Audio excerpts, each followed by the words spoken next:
Hi guys, இன்னைக்கு ஈஸியான எறா கிரேவி எப்படி பண்ணலாம் பார்க்கலாம் வாங்க. பேன் காஞ்சதும் 2 ஸ்பூன் நல்லெண்ணெய் விட்டுட்டேன். கிராம்பும் பட்டையும் ஆட் பண்ணிக்கலாம். பெருஞ்சீரகம்,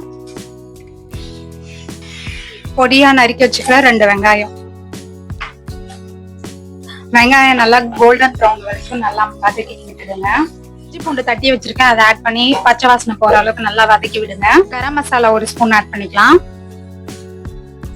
1 ஸ்பூன் மஞ்சள் தூள், 1 ஸ்பூன் சில்லி பவுடர் எல்லாத்தையும் போட்டு நல்லா கொஞ்ச நேரம் ஒரு 2 மினிட்ஸ் நல்லா வதக்கிக்கலாம்.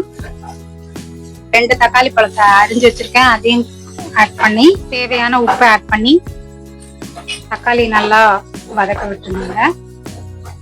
தக்காளி நல்லா மசியா வதங்கந்தும் எறாவை ஆட் பண்ணிக்கலாம்.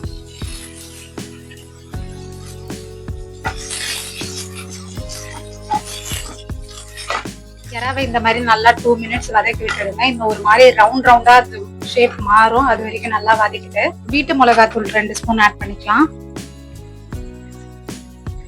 தண்ணி ஆட் பண்ணிக்கலாம். கிரேவிக்கு எவ்வளவு தண்ணி வேணுமோ அதுக்கேற்ற மாதிரி தண்ணி ஆட் பண்ணிட்டு நல்லா கிண்டி விட்டுக்கலாம். ஒரு 5 நிமிஷம் இந்த மாதிரி மூடி போட்டு நல்லா கொதிக்க விட்டுடுங்க. ஒரு 10 முந்திரி, ஒரு மூடி தேங்காவை ஆட் பண்ணி நம்ம நல்லா ஃபைனா அரைச்சு எடுத்துக்கலாம். 5 மினிட்ஸ் ஆயிடுச்சு. இப்போ நம்ம அரைச்சி வச்சிருக்க பேஸ்ட் ஆட் பண்ணிடலாம்.